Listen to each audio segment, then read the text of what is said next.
안녕하세요. 올해로 32살이 된 직장인 여자입니다. 30이 되면서 나이 앞자리 숫자가 바뀐 만큼 저도 제 스스로 제 앞가림 할 줄 아는 어른이라고 생각했는데 지금에 와서는 아직도 한참 멀었구나 싶어요. 부모님 말 들어서 나쁠 거 하나 없다는데 제가 무슨 생각이었나? 그 말은 요즘 추세에는 맞지 않는 틀린 말이라고 생각했고 제가 저 스스로 현명한 결정을 내릴 수 있다고 생각했지요. 요즘은 또 예전하고는 다르게 인터넷으로 이것저것 손쉽고 빠르게 접할 수 있고 무언가 배우는 것도 편한 세상이잖아요. 그만큼 시대가 빠르게 바뀌고 유행도 바뀌는데 부모님 세대들보다 컴퓨터나 기계 좀 더 잘 다룬다고 해서 제가 아는 게 훨씬 많구나 착각을 했습니다. 여지껏 살아온 세월 동안 축적된 경험과 지식을 여지껏 저는 어른들 말을 조금이나마 잘 듣게 만들려고 누가 지어낸 그런 소리라고만 생각했습니다. 겸손을 몰랐던 저희 잘못이고 사실 이렇게 된 데에 있어서 제 잘못이 가장 크다는 생각이 드네요. 제가 지금 회사에 취직을 하기 전 인턴으로 잠깐 일을 했던 적이 있습니다. 남편은 그때 처음 알게 되었고요. 당시 남편은 회사 정직원으로 인턴들한테 회사 일 전반적인 것들을 알려주는 사람이었어요. 워낙에 부침성도 좋고 달변가라서 저 말고도 다른 인턴들한테 인기가 정말 많았습니다. 법인카드에 돈이 모자라면 사비를 털어서라도 인턴들 배부르게 먹으라 회식도 시켜주는 그런 사람이었고 특히나 그런 회식 자리에선 회사 일 외적으로도 인생에 대한 조언을 이것저것 해주던 인생 선배이기도 했지요. 그때 남편이 재테크의 중요성에 대해서 입에 침이 마를 새 없이 떠들어댔어요. 당시 저는 인턴 월급 100만 원 남짓한 돈으로 무슨 재테크냐 싶어서 별로 관심을 가지지 않았는데 막상 인턴 생활 끝날 때쯤 보니 저 말고 다른 인턴 동기들은 남편이 추천해준 종목으로 다들 크게 재미를 봤더라고요. 거의 한두 달치 월급만큼은 벌어나간 듯 보였습니다. 뒷북이긴 하지만 그때 잠깐 저 혼자 재테크에 대해서 관심을 갖게 되었습니다. 물론 저는 그 전까지도 재테크에 대해서는 지식이 전무하다시피 했었고 인턴 생활이 끝나면서 그걸 가르쳐줄 남편과도 거리가 생기게 되었다 보니 저 혼자 독학으로 공부를 해야만 했어요. 나름대로 관련 서적도 보고 유튜브에서 영상도 챙겨보면서 열심히 공부했는데 애석하게도 결과는 좋지가 않았습니다. 인턴하면서 벌은 돈을 땡전 한 푼도 쓰지 않고 모아놓은 상태였는데 그 돈의 절반을 날려버리게 되었지요. 이것도 다 사회생활하면서 배운 인생의 교훈이라 생각하기로 했고 확실한 정보가 없는 곳에는 남들 투자한다고 해서 무작정 따라서 투자하면 안 된다는 걸 배운 것 같아요. 그나마 인턴하면서 복사기 다루는 법 말고 배운 게 하나 정도는 남았다. 그런 값진 교훈으로 생각하기로 했습니다. 아무튼 그렇게 짧은 인턴 생활을 마치고 저는 끝내 학교를 졸업하게 되었습니다. 그 후 1년의 취직 준비 끝에 지금의 회사에 입사를 하게 되었어요. 인턴하던 시절에 모이기만 하면 재테크 이야기를 하던 동기들 때문에 당시 혼자 주식을 하지 않았던 저는 항상 혼자 겉돌았다 보니 그때 당시 동기들하고 연락하는 친구가 한 명도 없었거든요. 인간관계의 중요성을 알게 된 만큼 이번에는 직장 동료들과 좋은 관계를 유지하면서 지내게 되었습니다. 그렇게 회사 생활 4년차에 접어들었을 무렵 우연찮은 계기로 밖에서 남편과 재회를 하게 되었습니다. 남편이 먼저 저를 기억해서 오랜만이라며 인사를 해왔고 그때 두 사람 다 업무 때문에 밖에 나와 있던 터라 급하게 연락처만 주고받고 헤어졌지요. 그런데 그걸 계기로 남편과 연락을 자주 주고받는 사이가 되었는데 정신 차려보니 언제부턴가 저희는 연인 사이가 되어 있었습니다. 남편이 이렇게 우연히 다시 만나게 된 게 아무래도 우린 하늘이 점지한 인연 아니겠냐는 식으로 자주 말을 했는데 처음에는 별 신경을 안 썼지만 계속 듣다 보니 진짜 그런가 싶더라고요. 그 운명이란 소리 때문에 그랬나 연애 2년차에 남편이 갑작스레 해온 청혼을 덜컥 받아들이게 되었습니다. 워낙에 부침성이 좋은 사람이다 보니까 저희 집에 남편을 처음 인사시켰을 때 저희 부모님이 남편을 엄청나게 마음에 들어 하셨어요. 서글서글하니 말도 잘하고 직장도 연봉도 좋은 편이었고 뭐 하나 빠지는 데가 없었으니까요. 남편 정도면 어디 가서 찾기 힘든 1등 신랑감이라고까지 하셨죠. 그런데 그러던 부모님께서 한참 결혼 준비한다고 이것저것 알아보던 저한테 벼랑간 결혼은 다시 생각해보는 게 어떻겠냐는 말을 꺼내오셨습니다. 이유는 상견례 때 알게 된 몇 가지 사실 때문이었습니다. 일단 시댁 형편이 어려운 것부터가 조금 마음에 걸린다고. 결혼하면 왠지 제가 고생할 것 같은 게 눈에 선하다시는 거예요. 그러면서 제 나이가 아직 그렇게 늦은 건 아니니 대신 좋은데 선자리를 알아봐 주시겠다며 남편과는 여기까지만 만나는 게 어떻겠냐는 말을 꺼내오셨습니다. 사실 저희 집이 엄청나게 부자는 아니지만 남들에 비해 여유가 있는 집인 건 사실이에요. 전문직으로 종사하시는 어머니와 중소기업이긴 해도 임원으로 일을 하고 계시는 아버지 덕분에 여지껏 부족함 없이 살아왔거든요. 그런데 남편 집은 시어머니가 노후 준비도 안 되어 있었고 무엇보다 남편 아래로 남자 여자 하나씩 동생이 둘이나 있는데 두 사람 다 경제활동을 하지 않고 있었다는 문제도 있었어요. 직접 듣지는 못했으나 남편이 두 사람 생활비까지도 어느 정도는 도와주고 있을 거라는 사실은 안 봐도 뻔했습니다. 말씀드린 대로 상견례 자리에서 그 누구도 직접적으로 언급하지는 않았지만 대충 분위기 보아하니 남편 없으면 시댁이 안 돌아가는 정도였던 것 같아요. 물론 직접적인 이야기가 안 나왔다 보니 전부 저희 부모님의 정황만 가지고 했던 예상일 뿐이었어요. 그러니 제 입장에서는 그런 예상을 가지고 갑자기 결혼을 뒤집어 엎으라는 거냐고 부모님께 불만을 표현할 법도 했죠. 게다가 선자리 알아봐 주신다는 것도 솔직히 마음에 안 들었어요. 그때까지만 해도 저한테 맞선이라는 건 홍기 놓친 자식들을 부모님들끼리 합의하에 억지로 결혼시키는 거라고 생각을 했었거든요. 아버지 회사 인맥으로 소개시켜 주신다고 하니 저나 저희 아버지가 뭐 대단한 사람인 건 아니지만서도 괜히 사랑 없이 정략 결혼을 하는 건가 하는 느낌도 있었고요. 그래서 저는 부모님의 반대에 반대를 하기 시작했죠. 그러다 결국 제가 바득바득 우긴 덕분에 결혼을 끝내 허락받을 수 있었습니다. 자식이기는 부모 없다고 결국엔 제 결정을 존중해 주셨던 거지요. 물론 그냥은 아니고 조금이라도 낌새가 이상하면 뒤도 돌아보지 말고 손 털고 나가라는 이야기를 몇 번이나 들어야만 했어요. 그리고 결혼을 허락받는 과정에서도 저 혼자만 우기기만 한 건 아니었습니다. 남편도 나서서 절대로 자기 가족들 문제로 제 속을 썩이는 일 없을 거라고 몇 번이나 다짐을 해가면서 저희 부모님을 설득했었죠. 그리고 그때 자기가 동생들을 도와주고 있다는 사실 또한 털어놓았어요. 하지만 걔들도 곧 취직을 할 나이다. 형제가 셋이나 되니 홀어머니 생활비도 오히려 세 사람 전부 직장을 갖게 되면 결혼하고 나서는 얼마 도와드리지 않아도 되는 거라고 하면서 저희 부모님을 설득했습니다. 저랑 남편이 이렇게 서로 절실한데 괜히 결혼을 반대했다가 무슨 일이라도 나면 나겠다 싶으셨는지 아니면 저희의 진심을 알아주신 건지 부모님께서는 결국 결혼을 허락해 주셨어요. 대신 저한테도 말했던 것처럼 남편한테도 다른 건 몰라도 가족 일로 우리 딸 마음고생 시키면 그땐 당장 이혼시키겠다고 한마디 하셨고요. 제가 다른 사람들보다 월급을 잘 모은 건 사실이었지만 직장생활 5년 남짓 한 걸로 모아봐야 얼마나 모았겠나요. 재테크 노래를 부르던 남편 또한 돈을 굴리는 재주에 비해 집안 상황 때문에 목돈을 굴릴 만한 종잣돈이 하나도 없었나 봐요.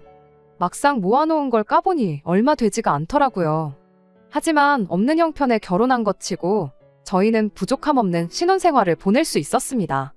당연한 이야기겠지만 친정부모님의 도움이 엄청 컸지요. 경제적으로 힘든 남편을 대신해 저희 부모님께서 저희 결혼할 때 신혼집과 혼수를 전부 해주셨거든요. 제가 다른 사람들보다 돈을 훨씬 잘 모아놓을 수 있었던 것도 사실 그런 저희 부모님의 경제적인 서포트 때문에 가능한 일이었어요. 직장 다니면서 월급을 벌고는 있었지만 따로 부모님께 받아 쓰던 용돈도 있었거든요. 그 덕에 월급은 고스란히 저축을 할 수 있는 상황이었어요. 신혼집과 혼수를 친정에서 다 해주신 만큼 결혼식에 관련된 비용은 전부 남편이 했습니다. 시댁이 3시간 거리에 있는 지방에 있어서 서울까지 부를 사람이 많이 없다는 이유로 결혼식 자체는 조촐하게 했어요. 저희 부모님의 직업적인 특성상 안 그래도 하객 수가 거의 300명에 육박할 것 같았는데 시댁 쪽에서는 남편 직장 동료들을 합쳐도 50명이 될까 말까 했거든요. 괜히 그것 때문에 남편이 주눅들게 하고 싶지도 않았고 저희 부모님께서도 그 부분에 대해서는 동감을 하셨기에 결혼식은 그냥 서울 근교에 있는 분위기 좋은 곳에서 정말 가까운 사람들만 초대해 조촐하지만 알찬 결혼식을 올렸습니다. 아무튼 그렇게 저희는 신혼생활을 시작했어요. 처음에는 제가 모아놓은 돈을 가지고 차를 한 대 뽑을까 했었죠. 저희 집에서 집도 혼수도 다 해주셨는데 차까지 해달라고 하긴 뭐했고, 남편이 모아놓은 돈으로는 결혼식 비용을 내고 나니 솔직히 남는 게 거의 없기도 했거든요. 마침 그때쯤 국내에서 출시된 프리미엄급 라인의 차가 인기가 워낙 많았던 데다가 제가 모아놓은 돈이 딱 그 차 가격 정도 되었기에 그 차를 뽑아서 타고 다니면 좋겠다 싶었지요. 어차피 결혼했으니 나중 생각해도 차 한 대쯤은 당연히 있어도 되는 거 아닌가 하는 생각이었거든요. 그런데 남편이 우리 형편에 지금 차를 뽑자는 소리가 나오냐며 그 돈은 그냥 쓰지 말고 아껴두자는 말을 꺼내왔습니다. 집도 혼수도 다 장인 장모님이 해주셨지만 이걸 나는 그냥 받았다고 생각하지 않는다고. 언젠가 내가 경제적으로 더 성공해서 집 해주신 거며 그동안 우리한테 베풀어 주신 거 꼭 2배로 갚아드리고 싶다면서 그러기 위해선 지금부터 최대한 아끼고 모아 종잣돈을 만들어 돈을 굴리는 게 맞다는 이야기를 꺼내왔습니다. 그때 당시만 해도 집이며 가정가구며 필요한 거 다 해결되었다고 남은 돈 전부 다 써버릴 생각부터 했던 제가 다 부끄러웠어요. 그리고 남편이 참 속이 깊고 생각이 많구나, 좋은 사람을 내가 잘 골랐구나, 그런 생각까지 했습니다. 알뜰한 경제관념에 염치도 있고 생각하는 것도 어른스럽다고요. 당장 차가 있으면야 편하기야 하겠지만 보험료에 기름값에 그런 거 생각해보면 말 그대로 안 쓴다면 충분히 안 쓸 수 있는 돈이기도 하잖아요. 서울이 대중교통이 안 되어 있는 것도 아니고 이따금씩 어디 멀리 가고 싶으면 차 같은 건 렌트해서 하루 정도 필요할 때만 써도 되는 거 아니겠냐고. 요즘 그런 거 잘 되어 있는데 무조건 내 걸 가지고 있는 것보다 활용할 수 있는 거 활용해가면서 달마다 나가는 고정 비용을 최대한 절감하는 게 부자가 되는 첫걸음이라고 설명하는 남편의 삶의 지혜가 참 대단해 보였습니다. 처음 결혼하고 몇 달간은 다른 신혼부부들 마냥 알콩달콩 재밌게 지냈어요. 그러던 중 처음 남편과 부부싸움을 하게 만든 일이 하나 있었습니다. 제가 회사 일로 외근 나갈 때마다 다니는 은행이 있는데 어쩌다 보니 거기 직원분과 친해져서 권유를 받아 카드 하나를 발급하고 내친김에 계좌도 하나 만들었던 게 있거든요. 당연히 카드 대금은 그 계좌에서 빠져나가게 만들어뒀지요. 하지만 그게 제 주거래은행이 아니다 보니 크게 신경을 안 쓰고 있었는데 어느 날 카드값이 나가야 할 시점에 계좌에 잔액이 하나도 없었던 겁니다. 평소에는 쓰지 않는 카드인데 어쩌다 쇼핑 가서 할인 혜택 때문에 사용을 했던 적이 있었거든요. 물건만 사고 카드가 빠져나갈 걸 전혀 생각하지 않았던 저희 어처구니 없는 실수였지요. 그 덕에 카드 회사에서 카드값이 연체되었다고 독촉전화 한 통을 받게 되었는데 남편이 그 통화를 듣고는 그게 계기가 돼서 부부싸움까지 번지게 되었습니다. 연체료가 나오긴 했지만 제 기억상 몇백 원밖에 안 되는 돈이었고 어차피 돈 관리는 남편과 제가 따로 했다 보니까 제 돈에서 나가는 거라 별 문제 없을 거라 생각했는데 남편은 돈 몇백 원 우습게 보면 안 된다고 저한테 성질을 부렸어요. 그런 게 하나하나 쌓여서 목돈이 되는 거라고, 나가서 땅을 판다고 그 돈이 나오겠냐. 아무리 푼돈이라도 지나가는 사람 붙잡고 그 돈 달라고 하면 줄 사람이 몇이나 되겠냐. 아주 목에 핏대까지 세워가며 열변을 토하기 시작했습니다. 물론 제 실수가 확실했다 보니 제가 잘한 것도 없는데 당당할 필요까진 없었지만 남편이 너무 필요 이상으로 열을 내는 건 아닌가 싶었어요. 저러다 혈압이 올라서 쓰러지면 병원비가 더 나올 텐데 싶고 그렇게 화내는 건 처음 보는 모습이었는데 당연히 감정이 서운하기도 했습니다. 이게 그렇게까지 화낼 일은 아니지 않냐며 최대한 남편 기분을 달래주려고 애를 썼어요. 결국엔 남편도 화가 누그러지긴 하더라고요. 그러더니 남편이 화를 푸는 대신 자기가 생각이 하나 있는데 들어보지 않겠냐며 말을 꺼내왔습니다. 사실 자기가 이따금씩 저를 볼 때마다 결혼 전에 월급을 한 푼도 안 쓰고 고스란히 모아놓은 것 치고는 1억 가까이 하는 차를 사자고 하질 않나? 카드값도 제대로 못 내서 연체료를 내질 않나? 경제관념이 조금 없는 건 아닌가 생각이 들었답니다. 그러다 나중에 제가 저희 부모님한테 그간 용돈을 타서 쓰고 있었다는 걸 알게 되곤 왜 그런지 그제서야 알게 되었다면서 이렇게 된 마당에 자기가 돈 관리를 하고 저한테 용돈을 줄 테니 그렇게 해보는 게 어떻겠냐고 하더라고요. 필요할 때 자기가 저한테 용돈을 주는 식으로 하고 나머지는 제 돈을 자기가 대신 굴려보겠다는 소리였어요. 거기서 제가 그렇게 하라고 하면 안 되었는데 제가 실수했던 것도 맞고 남편이 워낙에 재테크에도 빠삭한 사람이라는 걸 알고 있기도 했고, 무엇보다 그때에는 제가 남편 말대로 부모님 덕분에 편하게 고생 안 하고 커서 경제관념이 보통 사람만도 못했던 건가 하는 생각까지 들었다 보니 그렇게 하는 게 좋겠다고 했어요.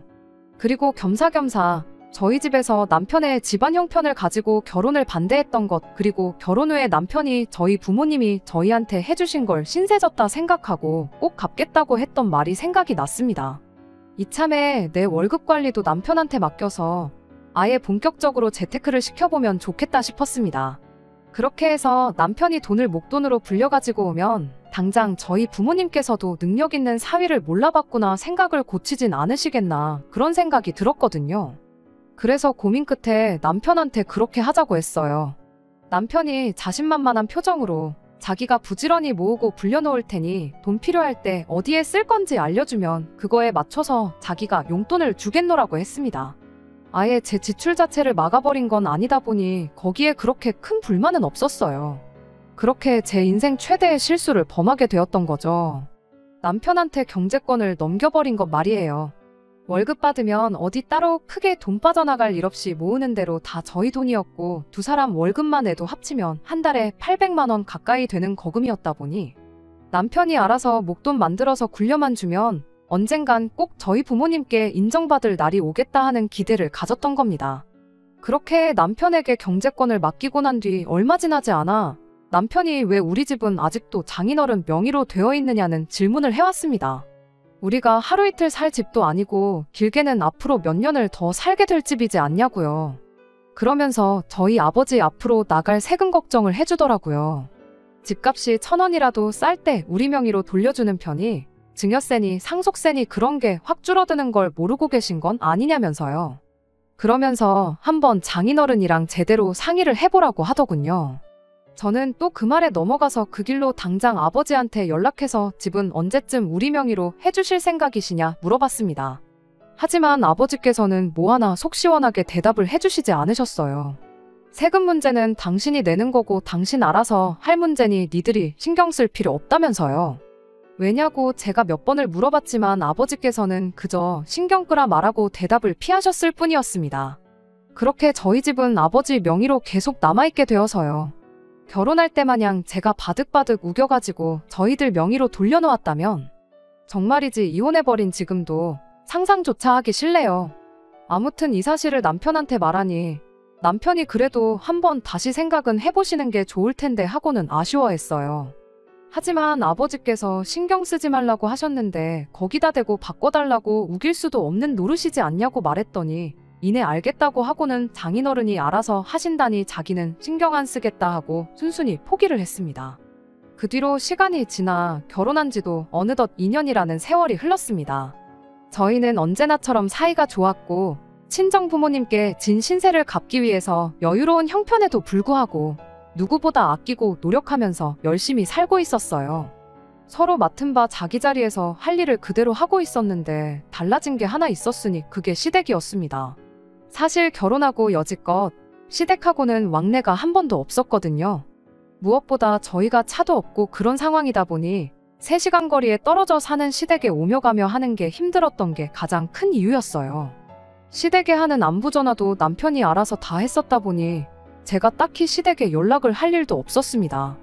그런데 올해 초 갑작스럽게 시어머니가 저한테 연락을 해왔어요. 시어머니가 갑자기 며느리한테 연락을 한 게 좋은 신호는 아니었습니다. 처음 전화한 날에 저한테 했던 말이 너는 며느리가 돼서 시어머니한테 어찌 전화 한 통 먼저 하는 법이 없냐는 잔소리였거든요. 솔직히 남편이 알아서 하고 있었다고 해도 전화하는 게 돈이 드는 것도 아니고 힘든 일도 아닌데 이따금씩이라도 제가 먼저 전화를 드렸어야 하는 게 맞죠. 말씀드렸다시피 시댁에 관한 일은 전부 남편이 알아서 했었어요. 결혼하고 나서 남편이 시댁에 매달 50만 원씩 용돈을 보내드리기로 했었는데 그거 말고도 사실 동생들 취직할 때까지 어느 정도 생활비를 더 줘야겠다고 액수를 100만 원으로 보내주고 있었거든요. 그리고 시어머니한테서 저에게 전화를 처음 걸어왔을 때까지도 남편의 동생들은 여전히 그렇다 할 직장을 구하지 못한 상태였습니다. 그렇다 보니 남편이 나름 눈치가 보였던 걸까? 제가 시댁에 전화하는 걸 자기 가족들한테 눈치를 주는 거라 생각했는지 시댁에 하는 연락은 자기가 알아서 할 테니 저보고는 딱히 할 필요 없다는 식이었었어요. 그간 남편이 못하게 해서 연락을 못 드렸다고 하기는 뭐해서 알겠다고 대답했습니다. 처음엔 이런 시어머니 때문에 당황스럽긴 했는데 그래도 곰곰이 생각해보니 남편이 저희 친정에 하는 만큼 내가 시댁에 뭐 하나 잘한 게 있나 하는 생각이 들고 나름 반성까지 했어요. 저도 남편이 하는 만큼은 해야 하는 거 아닌가 싶어서 조만간 한번 찾아뵙겠다 대답하고 전화를 끊었습니다. 그리고 그날 저녁 퇴근해서 집에 돌아온 남편에게 어머님과 이런 일이 있었다 말하고 조만간 날 잡아 시댁에 한번 다녀오자는 말을 꺼냈어요. 명절 때도 돈만 보내고 말았지 전혀 왕래를 안 했으니 시어머니가 저희들 보고 싶어서 투정 부리시는 것 아니시겠냐고요. 그런데 남편은 시댁엔 뭐하러 가냐며 갈 필요 하나도 없다고 딱 잘라 거절을 하더라고요. 다른 것도 아니고 부모님 찾아뵙는다는데 저럴 필요까지 있나 싶었는데 남편이 말하길 우리 차도 없는데 거기까지 어떻게 가냐. 차 하루 빌리는 데만 해도 돈이 얼마나 들어가고 돌려줄 때도 기름 채워서 돌려줘야 하는데 거기서 또 돈이 나간다고. 거기에 괜히 시골길 잘못 달렸다가 돌이라도 튀어서 차에 흠집이라도 나면 그건 수리비대로 또 물어줘야 한다고. 어떻게든 시댁에 안 가겠다고 발악을 하더라고요. 그간 가족들 생활비를 챙겨줄 만큼 가족에게 정성이던 남편치고 시댁 가자고 하는데 저렇게 거부 반응까지 보이는 게 어딘가 찜찜하긴 했어요. 그때는 그저 저희가 여전히 친정에는 경제적 지원을 받으면서 시댁에는 경제적인 지원을 해주고 있었으니 괜히 자격지심 때문에 저러는 건가 그런 생각도 들었죠. 그래서 그럴 게 아니고 내가 지금 이 상황에 대해 아무런 불만을 가지고 있지 않다고 남편을 이해시켜주는 게 더 낫겠다 싶어서 안 간다는 남편 억지로 끌고 시댁에 다녀오기로 했습니다. 어차피 어머님한테 조만간 찾아뵙겠다고 말했다고 당신 안 가면 나 혼자라도 다녀오겠다 했더니 순순히 따라오더라고요. 그렇게 몇 주 지나지 않아 시댁을 다녀왔어요. 남편이 하도 렌트카 가지고 배보다 배꼽이 더 클 수도 있다고 난리치던 게 생각나서 저희 아버지 차를 빌려서 다녀왔습니다. 그런데 시댁에 도착하고 나니까 지난 2년간 뭐가 달라져도 엄청 달라졌다는 게 눈에 딱 보이더라고요. 시댁이 평범한 시골에 있는 주택이었는데 허름한 외관은 그대로였지만 실내가 아예 다른 집이 되어 있었어요. 마당이 보이는 샤시도 테두리가 삐까번쩍한 게 새 것으로 교체한 것처럼 보였고요. 집안에는 도배랑 장판은 물론이고 화장실 부엌 타일이며 수전에 변기까지 전부 새 것으로 바뀌어 있었습니다. 오히려 저희 집보다 더 신혼집에 가깝다고 해도 무방할 만큼 깔끔했지요. 누가 봐도 오래 써서 낡을 만큼 낡았고 가전제품 박물관에서나 볼 법한 오래된 가전들도 전부 싹 최신 기종으로 바뀌어 있던 데다가 방마다 벽걸이 에어컨이 하나씩 달려 있었어요. 물론 시댁이 계속 허름하게 살아야 한다는 법은 없지만 이건 뭐 한눈에 봐도 환골탈태라고 할 만큼 달라져 있다 보니 그때부터는 놀랍다기보다 뭔가 쎄한 느낌이 들기 시작했어요. 결혼하고 나서 남편이 시댁에 보내주던 돈이 100만 원이었어요. 많은 돈이긴 하지만 결혼 전에 드리던 액수랑 비교해보면 오히려 푼돈에 불과하다고 할 만큼 액수가 많이 줄어드는 상황이었습니다. 게다가 저희 결혼한 지 고작 2년 지났는데 인테리어에 가전가구까지 바꾸기엔 그간 달마다 100만 원씩 들인 걸로 바꿨다고 하기엔 불가능에 가까운 변화였으니 이게 무슨 일인가 하는 생각이 들기 시작했어요. 그런데 그러던 와중에 밖에서 부르릉 소리가 나더라고요. 뭔가 하고 봤더니 시동생이 마당에 주차를 하는 소리였습니다. 딱 봐도 연식이 좀 돼 보이는 중고차이긴 했지만 아주 유명한 외제차 브랜드였고 차 크기도 저희 아버지 차보다 커다란 게 못해도 돈 1,000만 원은 넘게 줬겠구나 싶었습니다. 남매끼리 어딜 다녀온 건지 조수석에서 신우도 같이 내렸는데 신우는 위아래로 쫙 빼입고는 명품 가방까지 떡하니 들고 내리더라고요. 시동생들이 남편 보고 얼굴 까먹겠다며 오랜만이라 엄청 반가워하는 분위기이긴 했는데 저는 그때부터 이 알게 모르게 느껴지는 기분 나쁜 예감 때문에 온 신경이 곤두서 있었습니다. 그 와중에 요즘 먹고 살기가 너무 빠듯하다며 3시간 거리를 운전해서 온 저희한테 고작 삼겹살 2팩 구워서 라면하고 같이 주시더라고요. 시어머니는 얼굴 한번 보고 살자던 분치고 저한테 말을 한마디도 안 거셨어요. 남편을 반겨주는 것도 동생들 뿐이었지 시어머니하고는 말 한마디 없었습니다. 잠깐 쉬는 시간에 남편이 운전해서 가는 데만 3시간 더 걸린다고 여기 있는 거 불편하지 않냐며 저를 자꾸만 재촉하길래 알겠다 말하고 바로 집으로 출발했어요. 집에 오는 길에 아무래도 신경이 쓰여서 남편한테 물어봤어요. 혹시 시어머니 뭐 로또라도 된 거냐고요. 집이 2년 전하고 비교해보면 완전히 딴판이지 않냐고. 리모델링도 도배장판만 대충 한 게 아니고 아예 싹 다 뜯어 고친 것 같다고. 거기에 가전가구들도 우리 쓰는 것보다 훨씬 좋은 것도 있더라. 못해도 몇 천은 들었을 것 같은데. 게다가 신우 입은 옷부터 가방에 시동생 외제차까지 끌고 다니는 거 보면 못해도 로또 2등은 된 거 아니시겠냐고 했죠. 그런데 남편이 제 말에는 대답을 하지 않고 밤길에 운전하는데 신경 쓰이게 말 걸지 말라며 대놓고 대답을 피하더라고요. 그러면서 집에 가서 이야기하자는 식으로 말해놓곤 막상 집에 도착하니까 운전하느라 피곤해 죽겠다고 그 길로 곧장 침대로 기어들어가대요. 평소 남편 모습을 생각하면 너무 다른 모습이라 안 좋은 예감을 지울 수가 없었어요. 그날 하루는 아예 제가 생각하는 그런 건 아니길 하면서 뜬 눈으로 밤을 새웠죠. 다음날 아침이 돼서야 남편 입에서 대답을 듣게 되었어요. 로또에 당첨된 게 아니고 조만간 신우가 결혼을 할 거라는 대답이었습니다.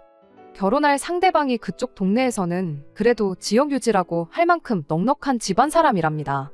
그래서 결혼 이야기 오가는 동안에 일단 혼수랑 그런 거 미리 사놓고 시댁에 가져다 놓은 거고 결혼 선물로 그쪽 집에서 어머님한테는 집 리모델링을 시동생한테는 외제차를 해줬다는 말을 하더라고요.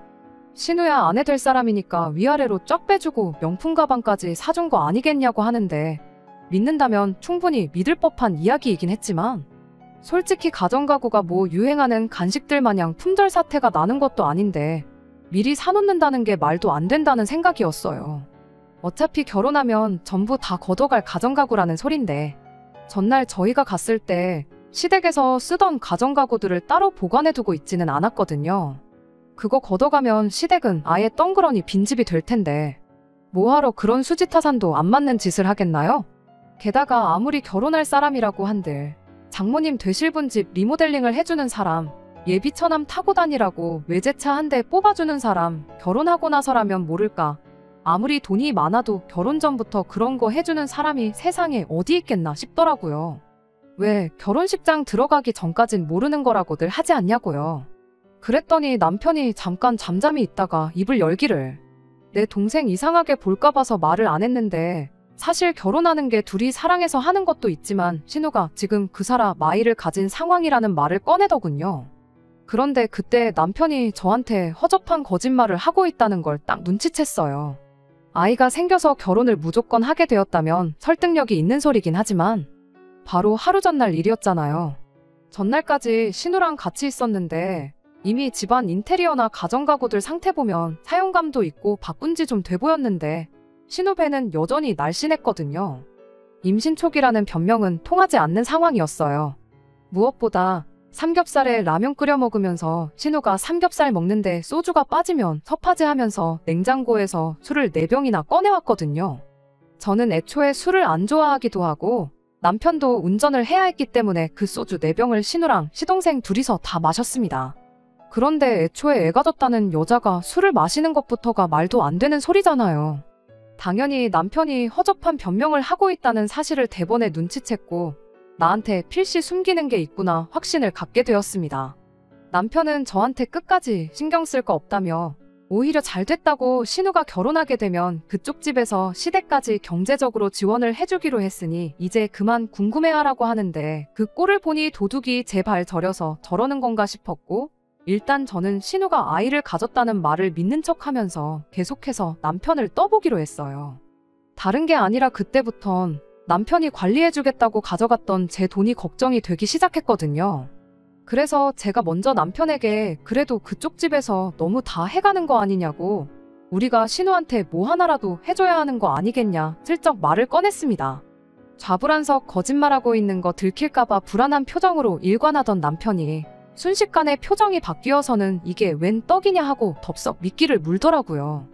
안 그래도 저한테 그걸 물어볼까 말까 고민했었다면서 신우 결혼으로 평생 시댁은 신경 끄고 살아도 되게 되었는데 집 한 채는 못 해줘도 신혼집에 보태던지 신혼의 시댁에다가 예단을 하던지 하라고 해서 1억 정도만 지원해주면 어떻겠냐는 말을 꺼내는 거예요. 그 1억이 마치 제가 맡겨놓은 그 돈을 말하는 것 같아서 남편에게 그럼 내가 큰맘 먹고 내 돈 신우한테 지원해주는 걸로 하자고 말을 꺼냈습니다. 대신 그 돈은 생색이라도 나게 내가 직접 전달해주겠다고, 그러니까 내 돈을 일단 다시 저한테 돌려달라고 했어요. 그 말이 끝나기가 무섭게 남편이 정색을 하면서 이제 결혼했으니 우리 돈인데 왜 당신이 생색을 내려고 하느냐고 따져묻더라고요. 기회는 이때다 싶어서 여지껏 내가 시댁에 소홀했던 것도 있고 하니 이참에 신우 도와주면서 어머님한테도 점수 좀 따려고 그런다고 당장 돈을 보내라고 말을 건넸죠. 그랬더니 남편이 제 돈은 지금 투자한다고 주식에 묶여있는 상태라 빼기 그렇다고 슬쩍 발을 빼길래 그럼 우리가 무슨 돈이 있어서 신우한테 1억 정도를 해준다고 했느냐고 물어봤습니다. 그랬더니 남편이 아닌 게 아니고 지금 상황이 이러니 장인 장모님한테 조금 빌려보면 어떻겠냐는 소리를 하더라고요. 아닌 게 아니라 원래 자기 계획대로라면 아버지한테서 집 명의를 이전받고 집을 담보로 대출을 받아 지금 투자하고 있는 곳에 투자를 했으면 벌써 2배에 가까운 수익을 올렸을 거라는 소리를 하더라고요. 그래서 당신 지금 우리 부모님 때문에 손해를 봤다고 말하고 싶은 거냐고. 그럴 게 아니고 내 돈을 벌써 2배나 불려놓았으면 우리 수중에 2억은 넘게 있는 거 아니냐고.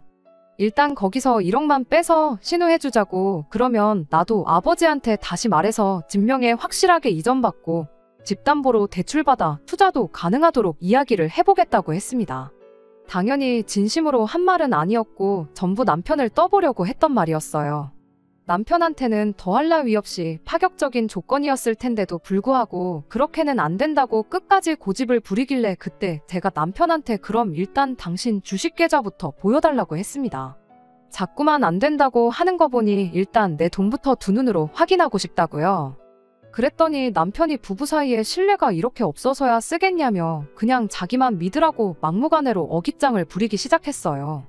주식계좌 보여준다고 그 돈이 없어지는 것도 아닌데 자꾸만 숨기는 게 더 신뢰가 안 가는 행동 아니냐고 저도 똑같이 고집을 부렸습니다.